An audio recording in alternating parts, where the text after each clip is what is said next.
જ્યાં સત્ય છે ત્યાં વિજય થઈ રહ્યો છે, જ્યાં નીતિ છે, જ્યાં ધર્મ છે, અને સૌથી વાત કહું, જ્યાં કૃષ્ણ છે ત્યાં વિજય થઈ રહ્યો છે, જ્યાં પ્રભુ છે ત્યાં વિજય થઈ રહ્યો છે. યતો ધર્મ તતઃ કૃષ્ણ, યતઃ કૃષ્ણ તતો જય. જ્યાં ધર્મ છે ત્યાં કૃષ્ણ છે, જ્યાં કૃષ્ણ છે ત્યાં જય હોય, એમાં સંશય નથી. મહાભારતના દરેક પ્રસંગોમાં તમે જુઓ, પરમાત્માના એ કૃપાનો જ પ્રસાવ, એ કૃપાની જ આપણને અનુભૂતિ થયા કરે. ઓહો, ભગવાન જ્યાં જ્યાં હતા ત્યાં કેટલું સારું થયું છે. બીજું, મહાભારતનો એક સંદેશો છે કે માણસનો પુરુષાર્થ અને પરમાત્માની કૃપા, આ બે વસ્તુ ભેગી થાય એટલે સિદ્ધિ મળ્યા વગર કોઈ દી રહી નહીં. તમને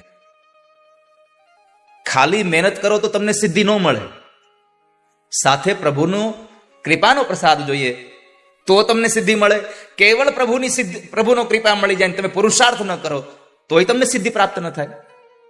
આ બે વસ્તુ સાથે અવશ્ય જોશે.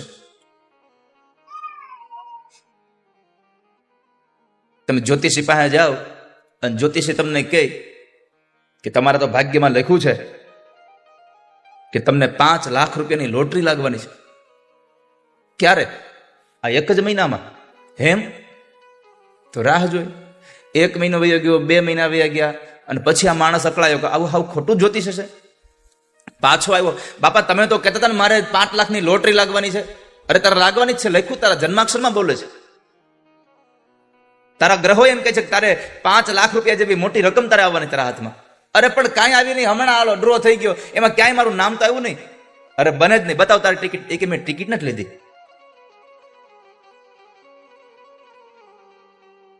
આના જેવું છે.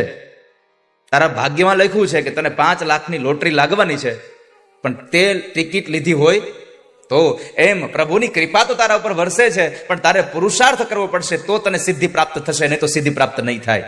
સિદ્ધિ પ્રાપ્ત કરવી હોય તો પુરુષાર્થ કર્યા કરો. અને એક સૌથી મોટી વાત તમને, કે તમે કોઈ પણ વસ્તુનું તમે જ્યારે કામ પ્રારંભ કરો અને એ કાર્યમાં તમે અથાગ પ્રયત્ન કર્યા હોય, અથાગ તમે પુરુષાર્થ કર્યો હોય, ક્યાંય પણ તમે લેશ માત્ર પણ ખોટું ન કરતા હો, અને છતાં પણ તમને જો સિદ્ધિ પ્રાપ્ત ન થાય તો સમજવું કે આ સિદ્ધિ પ્રાપ્ત થવાથી મને કાંઈક ગેરફાયદો થવાનો હતો, મારું નુકસાન થવાનું હતું, એટલે ઠાકોરજી મને સફળ નથી બનાવ્યો. આવો ભાવ રાખશો તો તમારો તમને જીવન સુખી આપશે, તો તમારું જીવન તમને સુખ મળશે. તો મહાભારતના કેન્દ્રમાં એક પુરુષાર્થ અને પ્રભુની કૃપા, આ બેનો સુભગ સમન્વય એટલે સિદ્ધિની પ્રાપ્તિ છે. ભગવાન રોકાયા છે. પાંડવોને રાજ્ય મળ્યું, ભગવાને દ્વારિકા જવાનું માંડી વાળ્યું, અને પરમાત્મા હસ્તિનાપુરમાં રોકાયા. બધાને પોતપોતાના મનમાં એવું થવા લાગ્યું કે આ મેં કીધું ને એટલે રોકાયા. અને સૌથી મોટી ઉપાધિ જ આ છે. સૌથી મોટી ઉપાધિ જ આ છે. 5-7 જણાને એક હરખું કામ ચીંધો એટલે બધાના મનમાં પછી એમ થાય આ તો મેં કર્યું એટલે થયું. એક વસ્તુ ઉપર તમે કોઈને અનુમાન કરવાનું કહો કે ભાઈ આમાં તમારું શું કહેવાનું છે, એ 10 જણા પોતાનું અલગ અલગ અનુમાન કહે, પછી પાછું પોતાના મનમાં તો એ જોઈએ મારું અનુમાન જ સાચું છે. આવું અહીંયા થયું. કુંતાજીને એમ થયું કે મેં કીધું એટલે પ્રભુ રોકાયા. ઉત્તરાને થયું મેં કીધું એટલે રોકાયા. દ્રૌપદીને થયું કે મારી મિત્ર મને મારા માટે થઈને રોકાયા. અને 5 પાંડવોને થયું કે અમારા પ્રત્યેનો પ્રભુનો આ સ્નેહ હતો એટલે પ્રભુ રોકાયા. પણ પરમાત્મા આમાંથી એકેય માટે રોકાયા નહોતા. પરમાત્મા રોકાયા હતા દાદા ભીષ્મ માટે. કારણ કે દાદા ભીષ્મને કહ્યું હતું કે તમારા અંતિમ સમયે હું તમને દર્શન આપવા માટે આવીશ. હું તમને અંતિમ સમય દર્શન આપીશ. હવે આવું ભગવાને ક્યારે કહ્યું હતું કે હું તમને અંતિમ સમય દર્શન આપીશ? તો મહાભારતનો બહુ પ્રસિદ્ધ પ્રસંગ છે કે જ્યારે દાદા ભીષ્મએ યુદ્ધ કરતા હતા અને એ યુદ્ધમાં દુર્યોધનને મેણું માર્યું કે દાદા તમે મારા પક્ષમાં રહી અને લડો છો, યુદ્ધ કરો છો, પણ તમે હિત પાંડવોનું કરી રહ્યા છો. બાકી પાંડવોની તાકાત છે કે તમારી સામે એક સાંજ સુધી લડી શકે? દાદાએ કહ્યું કે દુર્યોધન આવું કશું છે નહીં, તારા મનમાં આવું થતું હોય તો ભલે, પણ આવું છે નહીં. ભગવાન દુર્યોધનને બહુ સમજાવે દાદા ભીષ્મ, પણ ન માન્યો. એટલે દાદાએ કહ્યું એક કામ કર, તને આમ ભરોસો નહીં આવે, હું તારા પ્રાણ માટે થઈને અહીંયા લડું છું, એ તને ભરોસો તો જ આવશે. આજે સાંજે જ્યારે યુદ્ધ પૂરું થાય અને હું મારી છાવણીમાં રાત્રે જ્યારે ભગવાનનું ભજન કરવા બેસું, એની પૂજા કરવા બેસું, ત્યારે તું તારા પત્ની ભાનુમતીને ત્યાં મોકલજે. હું એને અખંડ સૌભાગ્યવતી ભવના આશીર્વાદ આપી દઈશ. પછી કાલ સવારે યુદ્ધ તારા પક્ષમાંથી કરું તો તને બરાબર ભરોસો આવશે ને? તો મને ભરોસો આવે. અને એવા સમયે સાંજનું યુદ્ધ સમાપન થયું. અને એ યુદ્ધ સમાપન પછી રાત્રિના સમયે એક સ્ત્રી આવી અને દાદા ભીષ્મ જ્યાં પૂજા કરતા હતા ત્યાં પગે લાગ્યા. એટલે દાદા ભીષ્મએ આશીર્વાદ આપ્યા, અખંડ સૌભાગ્યવતી ભવ. અને ત્યારે દ્રૌપદીજી બોલ્યા કે હવે અર્જુનનો વાળ વાકો કરવાની કોઈનામાં તાકાત નથી. દ્રૌપદીના અવાજ સાંભળીને દાદાની આંખો ખુલી ગઈ. દાદાએ આંખ ખોલી એટલે દ્રૌપદીને જોયા. દ્રૌપદીને પૂછ્યું, તું અહીંયા અત્યારે? હા, હું અહીંયા. દાદા સમજી ગયા કે અહીંયા આવી નહીં હોય, આને કોઈક લઈ આવ્યું છે અહીંયા.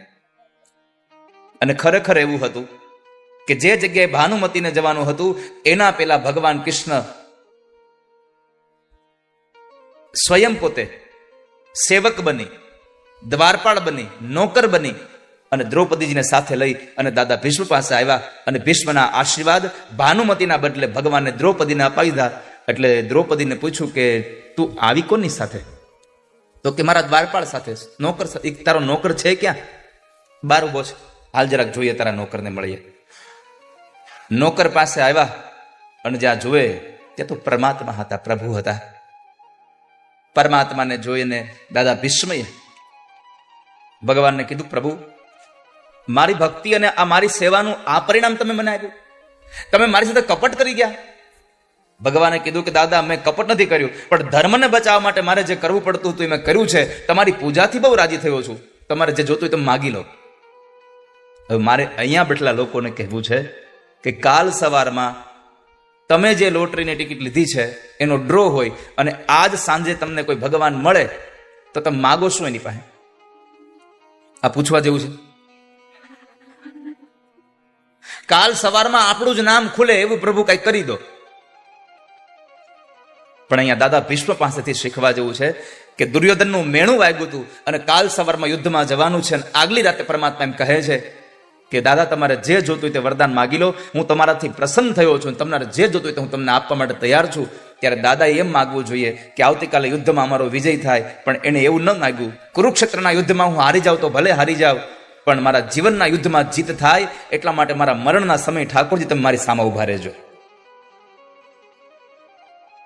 મારું મૃત્યુ થાય ત્યારે તમે સામે ઉભા હો અને હું તમને જોતા જોતા જતો રહું, વયો જાઓ, આવી કૃપા કરો. સદેવ દેવો ભગવાન પ્રતિક્ષતા કલેવરમ યાવદિદમ હીનોમ્યહમ. કલેવરમ, મારું અંત સમય ના આવે, મારું મૃત્યુ ના આવે ત્યાં સુધી પ્રભુ આપ રોકાઈ જાઓ. અને એના માટે થઈ અને પરમાત્મા રોકાયા છે. દાદા ભીષ્મે બીજી એક બહુ સરસ વાત કરી છે કે તમે મારું કયું કરો છો પણ આમ પ્રસન્ન ચિત્તે કરજો હો. કોઈ આપણને કામ ચીંધે ને તો હસતા હસતા કામ કરવું જોઈએ. કામ ચીંધ્યું છે હવે કરવું પડશે ને એટલે મોઢું લટકાવીને કામ ન કરવું. કામ કરવું છે તો પ્રસન્ન ચિત્તે. એટલે ભગવાનને કહ્યું પ્રસન્ન લોચનો લસન, પ્રસન્ન થઈને ઉભા રહેજો મારી સામે, જેવી તેવી રીતે નહીં. અને પછી પરમાત્મા એના માટે રોકાયા અને ત્યાં જવું છે. હસ્તિનાપુરની રાજગાદી પર મહારાજ ધર્મરાજ યુધિષ્ઠિરને વિરાજમાન કર્યા, પણ પોતે શાંતિનો અનુભવ નથી કરતા. રાજગાદી મળી ગઈ છે પણ છતાં એને સુખ નથી મળતું, શાંતિ નથી મળતી. કેમ? તો કહે છે કે અમારા વડીલો, મારા પરિવારજનો અને કેટલાય નિર્દોષ લોકોના લોહીથી ખરડાયેલી ગાદી મને મળી છે, એ મને શાંતિ ન આપે. सहज मिला सो दूध सम, मांग लिया सो पानी। कहत कबीर वो रक्त सम, जामे खिंच तानी। कबीर जी कहे